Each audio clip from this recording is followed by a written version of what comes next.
미국과 한국, 세계 각 지역에서 오늘의 미국 탑뉴스 브리핑 듣고 계신 여러분 안녕하십니까? 강희신입니다. 네, 오늘은 여러분들께 우선 요즘 연말이 되니까 아무래도 그쪽으로 뉴스, 저의 마음이 가고 있습니다. 투자를 하시는 분들은, 이 주식을 하시는 분들은 굉장히 잘 알고 계시는 한 분이 오늘 또 돌아가셨습니다. 캘리포니아 주에서요. 그리고 역시 오전에는 로잘린 카터 여사의 추도식이 있었는데 나이가 많이 드셨고 그리고 오랫동안 무척 많은 사람들에 의해서 그 생활이라든가 여러 가지가 알려주셨던 그런 분들은, 그리고 이제 비교적 그 하고 있는 일에서 성공하신 분들은 반드시 우리들에게, 그 후배, 인생 후배들에게 무언가를 남겨주고 가시죠. 마음을 탁 치는 무엇을.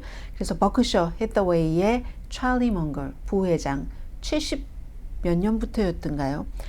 1978년부터 부회장으로서 워렌 버핏의 정말로 대단한 조력가 내지는 동반자로서 일하셨던 분이 99세로 숨지셨습니다. 오늘 같은 나이에 99세 되신 분은 지미 카러 전 대통령, 많이 좀 약해지신 모습이 좀 보였습니다. 96세인 와이프의 추도식에 나왔고요. 이 버크셔 해서웨이의 찰리 먼거 부회장은 워런 버핏의 이 회사의 2인자 투자 거물인데, 이분이 투자를 잘 하신 데는 여러 가지 본인만의 철학이 있으시더군요. 그리고 물론 워렌 버핏과 뭔가가 맞아야지 됐던 그런 것이고요. 워렌 버핏이 이제 레터를 보냈는데 그가 준 영감 같은 것이 없었다면 오늘날의 버크셔 해서웨이 이 회사가 어떻게 있을 수가 있는가? 그의 현명함이 없었다면, 그의 참여가 없었다면 버크셔 해서웨이가 있을 수 없었다고 얘기를 합니다. 그리고 이제 회사에 연례 회의에 참석해 본 분이라면 이 찰리 먼거 부회장이 얼마나 폭이 넓고 총명하고 지혜롭고 또 엄청난 기억력, 확고한 의견을 갖고 있다는 걸 잘 알고 계실 겁니다 라고도 얘기를 했습니다. 원래는 어렸을 때 같은 동네에 살았던 사람들이 많아요. 그런데 사실은 뭐 나중에 알게 됐고, 이 워렌 버핏의 집에서 그로서리 스토어를 했는데 그 워렌 버핏이 어렸을 때 그 가게에서 일하기도 했고요. 그런데 불과 몇 피트 떨어지지 않은, 몇 피트가 아니라 몇백 피트 떨어지지 않은 곳에서 같이 뭐 지냈는데도 잘 몰랐고, 나중에 이제 어떤 의사가 소개를 해서 알았다는 거거든요. 1959년까지 만나지 못했다고 하는데, 그리고는 이제 뭐 원래는 이 찰리 먼거가 캘리포니아 주에서 변호사였습니다. 미시건 대학교도 나오고 그리고 스탠포드도 졸업을 하고 해서 변호사를, 먼거라는 이름을 딴 그런 합동법률사무소를 딱 운영하고 있다가 워낙에 건축을 사랑하는 사람이랍니다. 그래서 뭐 아파트를 설계를 하고 짓고, 그게 이제 처음 부동산 돈을 벌게 된 것이었죠. 그리고 이 두 사람이 아무튼 지난 56년을 함께 했는데 동의하지 않을 때가 있겠죠. 워렌 버핏이 오늘 하는 얘기입니다. 뭐 오늘뿐만이 아니고 많이 했습니다. 동의하지 않을 때도 있지만 한 번도 논쟁해 본 적이 없다고 얘기를 하거든요. 이 두 사람의 인내력이 대단한 겁니다. 어떤 때는 참자 하다가 탁 터지잖아요. 한 번도 그렇게 논쟁으로 치달은 적이 없었다. 서로에 대해서 뭐 물론 존중도 했기 때문에 그렇겠죠. 그리고 이제 이 찰리 먼거 부회장이 건축에 대한 열정이 어마어마했기 때문에 최근에도 이제 본인의 매교가 아니라 모교, 스탠포드의 기숙사, 또 미시건 대학교의 기숙사도 설계하고 그랬다고 하거든요. 이 찰리 먼거라는 사람은 여러 가지 특징이 있는데, 건축에 대한 어마어마한 열정과 암호화폐에 대한 혐오를 넘어서 완전 증오입니다. 지난해에 암호화폐는 성병이다라고 얘기를 했고, 그리고 어쩜 좋죠? 많은 분들이 라빈훗의 어카운트를 갖고 계시는데 무슨 뭐 라빈훗 이런 곳은 혐오스럽다, 역겹다, 결단나고야 말 거다, 신이 그렇게 할 것이다, 이런 얘기도 했습니다. 그런가 하면 뭐 투자하고 돈 버는 사람들 다 자본주의 사랑하지 않겠어요? 그런 몇 가지 특징이 있는 분입니다. 워렌 버핏으로 볼 때는 이분이 너무너무 설계, 건축을 사랑을 했는데 그가 버크셔 히서웨이에 대한 그 설계를 해준, 그 본인에게 준, 그 워렌 버핏에게 준 청사진은 너무 간단했다고 얘기를 합니다. 공정한 그런 기업을 아주 놀라운, 뭐 말도 안 되는 가격에 무슨 사들인다던가, 주식도 마찬가지고 forget it. 그냥 대신에 정말 좋은 기업을 공정한 가격에 사는 게 맞습니다. 워런 버핏이 뭐 동네 가구점도 사고 막 이런 일을 많이 했었잖아요.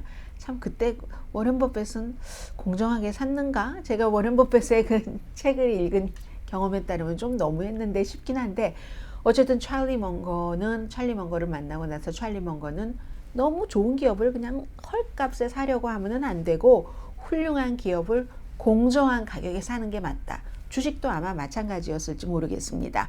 그래서 회사의 그 주식 가격이 그 가치에 비해서 낮게 책정됐을 때, 사실은 이거 누구나 원하는 거죠.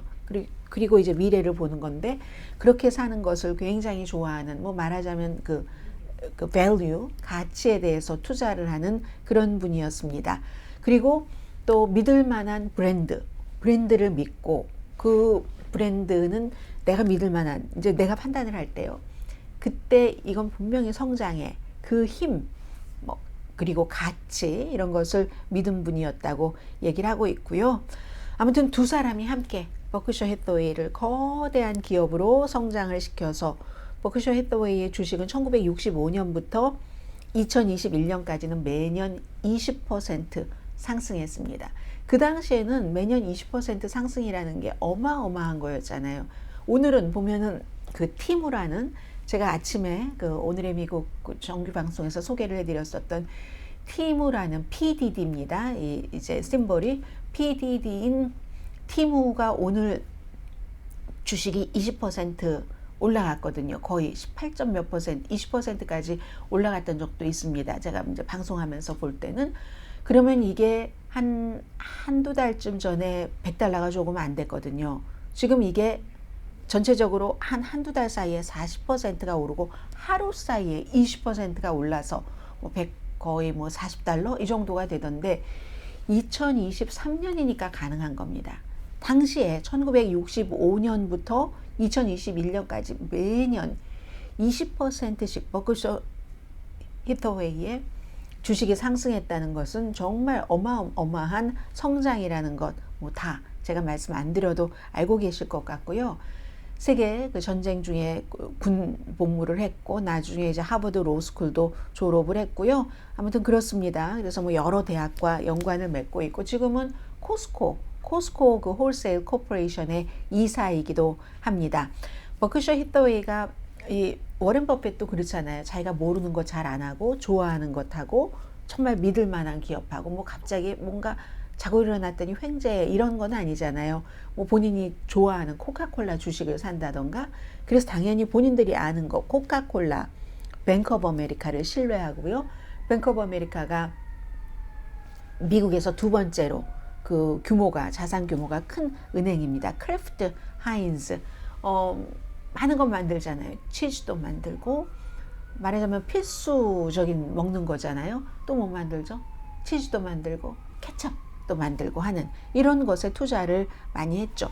최근에 이 찰리 먼거가 저희 집이랑 가까우니까 웃음이 나오나요? 샌마리노에 있는 그 헌팅턴 라이브러리에 $4,000만 기부했습니다. 나이가 들어가면서 자산이 점점 줄어드는 거예요. 그냥 가만히 두면 늘어나는데 자선을 하기 때문에. 그래서 이제 그런 사람이고, 그리고 나중에는 이런 얘기를 참 많이 했답니다. envy, 우리가 뭔가 부러워하다, 때로는 약간의 젤러시까지 섞여서 남을 이렇게 뭐 너무 지나치게 부러워하는 것의 위험성을 무척 많이 말하셨다고 하거든요. 2022년도 지난해에도 세상은 탐욕, 그리드에 의해서 움직이는 게 아니라 이 envy에 의해서 좀 부럽다, 나도 좀 저렇게 해봤으면 하는 것에 의해서 움직이기는 하는데, 그런데 그게 지나치면 병이라는 얘기입니다. 저는 뭐 이분 나이도 많지만요. 그 envy, 내 인생에서 남을 부러워하는 것을 극복한 사람입니다. 나는 누구도 이젠 부러워하지 않습니다. 이렇게 얘기를 했죠. 누가 뭘 어떻게 갖고 있든 전혀 신경 쓰지 않습니다. 그런데 다른 사람들은 누군가가 갖고 있는 그것 때문에 미치도록 부러워서 막 시기하고 그러잖아요. 나중에는 envy. 그게 그 사람들을 미치게 하는데 저는 그러지 않습니다. 그리고 또 단순함을 유지한다는 게 사람에게 불리한 건 내가 한 번도 보지 못했다. 이만큼 살아보니까 그런 얘기도 하신 버크셔 해서웨이의 찰리 먼거 부회장, 78년부터 부회장, 워렌 버핏의 아주 좋은 친구, 오늘 캘리포니아주 병원에서 세상을 떠났습니다. 제가 난 부럽지 않아 하니까 그 장 누구죠? 가수 장기하 난 부럽지 않아. 뭐 네가 뭐 1,000원을 갖고 있고 내가 없다고. 그게 내 것도 아니고 뭐니. 그 노래가 생각이 나네요. 아무튼 찰리 먼거라는 분, 이분은 이제 본인이 돌아가시는 이런 많은 것들을 미리 다 준비를 하셨다고 생각이 되고요. 두 번째, 단순함을 말씀을 하셨습니다. 버크셔 해서웨이의 고문이기도 하고 부회장인 찰리 먼거, 이분이 세상을 떠나면서 단순함을 하면은 역시 오늘 그 추도식을 한 로살린 카터 여사를 또 따라갈 사람이 없을 겁니다. 카터 여사뿐만이 아니라 지미 카터 전 대통령도 오늘 99세로 호스피스에서 생활하고 있는데 글쎄요 얼만큼 이 와이프의 죽음과 이 추도식에 대해서 오늘 확실하게 느끼고 계셨는지는 모르겠습니다만은 들어올 때부터 이렇게 휠체어 타고 들어오셨고요. 살이 많이 빠진 얼굴이었고 그리고 이불 같은 것을 이렇게 덮고 들어오셔서 뭐 아들들도 있고 딸도 있고 하니까 옆에서 같이 아버지 손 꼭 잡고 에이미 아버지가 대통령이었었을 때 백악관에서 어렸을 때 막 뛰어놀던 에이미가 아버지 손을 이렇게 꼭 잡고 있었는데 이 두 분처럼 단순하게 생활하신 분이 안 계시죠. 그 수십 년 전에 살던 1층 집에서 끝까지 살았고 오늘 제가 이렇게 방송 끝나고 나서 추도식이 진행이 됐습니다. 그 추도식을 쭉 보면서 정말 심플하구나. 가족, 친구 무척 잘 알았던 사람이 아니면 뭐 크게 뭐 그 교회가 터져 나갈 정도로 사람들을 초대하지도 않았고 그러나 이제 중요한 분들은 또 저는 퍼스트 레이디였으니까 다 왔고요. 그래서 이제 딱 그 추도사 같은 것을 할 때 보니까 그 가족들이 주로 했고 아니면 보좌진들이 했었고 유명한 정치인들 한 사람도 현직 대통령도 애틀란타까지 갔지만 추도사는 하지 않았습니다. 뭐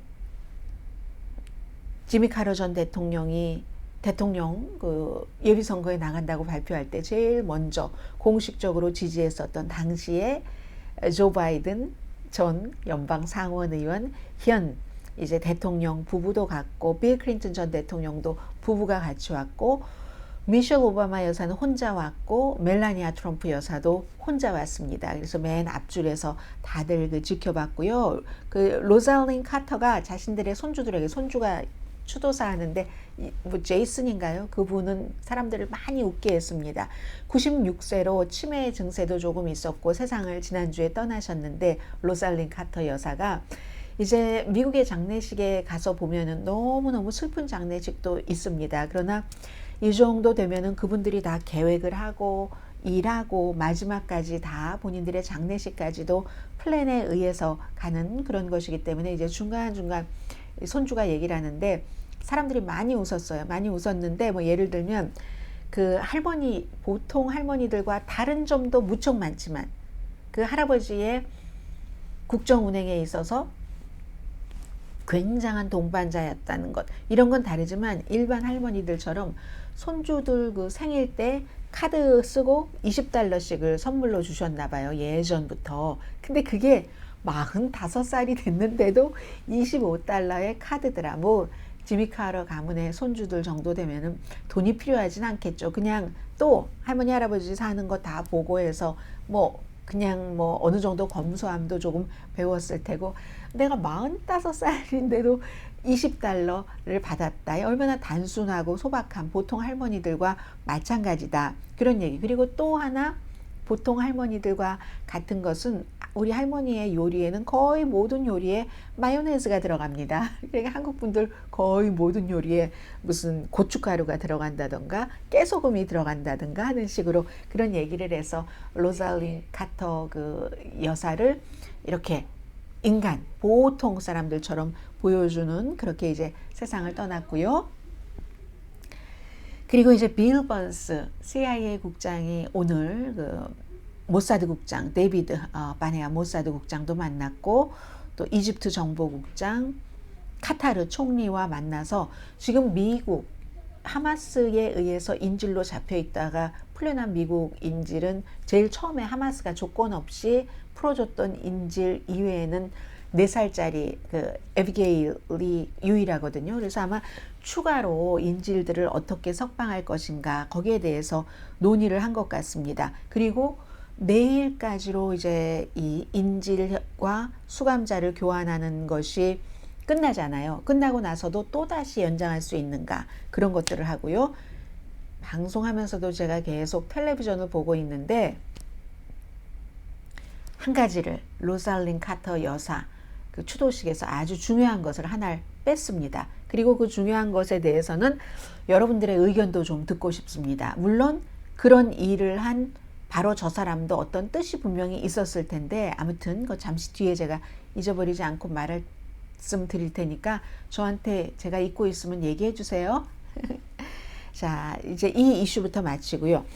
미국에서 유대인 단체가 캘리포니아 UC 버클리와 UC 버클리의 행정관을 고소를 했습니다. 왜 고소를 했냐면 지금 이스라엘 하마스 전쟁이 터지고 다 이제 이런 일들이 일어나는 건데 학교가 너무 오랫동안 학교 내부에서 반유대주의 이런 분위기가 있는데 학교가 눈 감고 아무 일도 하지 않았다 하는 겁니다. 따라서 반유대주의를 UC 버클리가 확산시키고 있다. 브랜다이즈 센터 그리고 이제 뭐 Jewish American for 공정한 교육, Jewish American for Fairness in Education 뭐 이런 여러 단체들이 고소를 했는데 거기에 UC 버클리의 법대 학장이 주이시입니다. 제가 이름은 안 적어놨네요. 그 학장도 함께 적어놨네요. 어윈 체멜린스키라는 이 무슨 스키 붙으면은 주로 이제 주이시잖아요.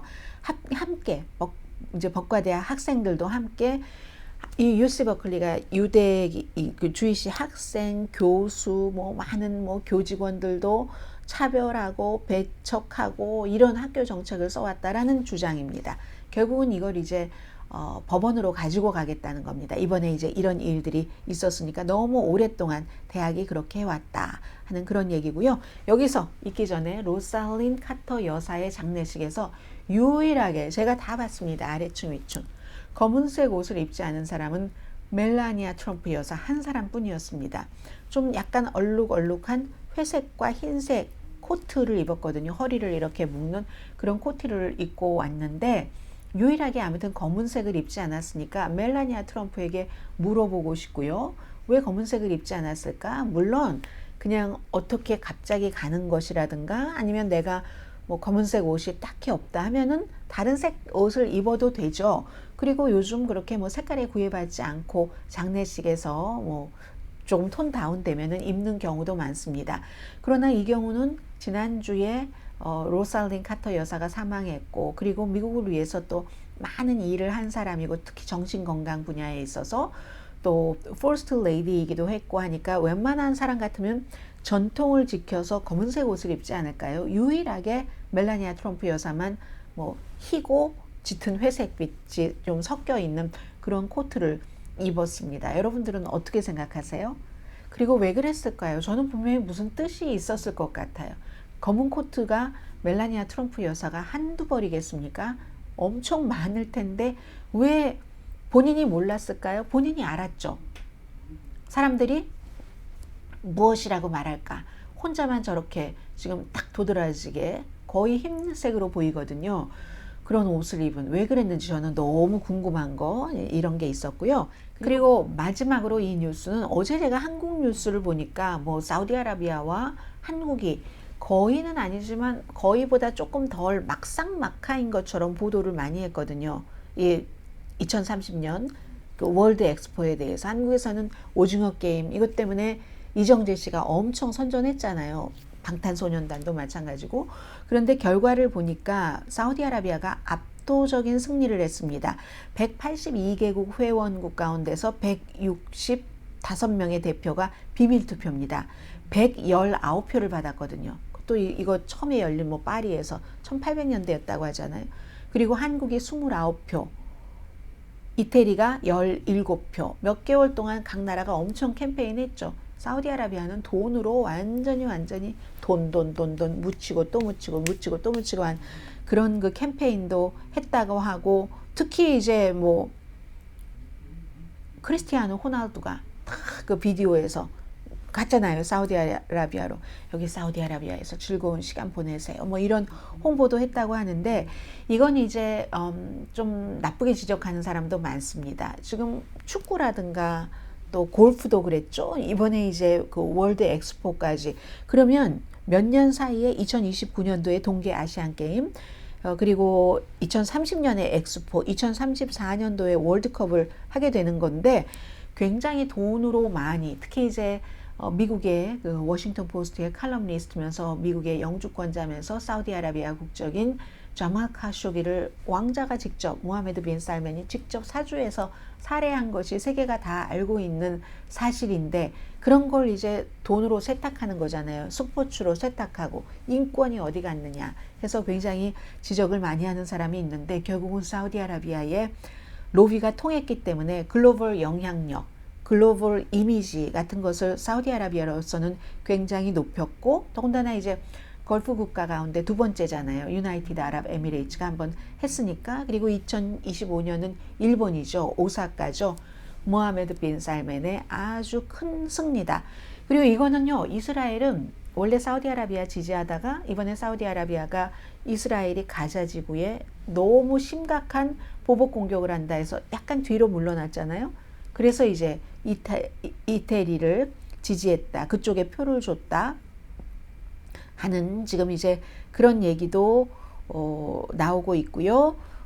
아무튼 오사카, 지난번에 두바이에서도 있었고, 지난해에 카타르에서도 월드컵이 있었고, 아무튼 이쪽 지역이 지금 굉장히 세계의 주목을 받고 오일머니 같은 것이 대단합니다. 아무튼 압도적으로 사우디아라비아가 유치를 하게 돼서 한국 부산은 무척 서운하게 됐습니다. 여기까지 전하고요.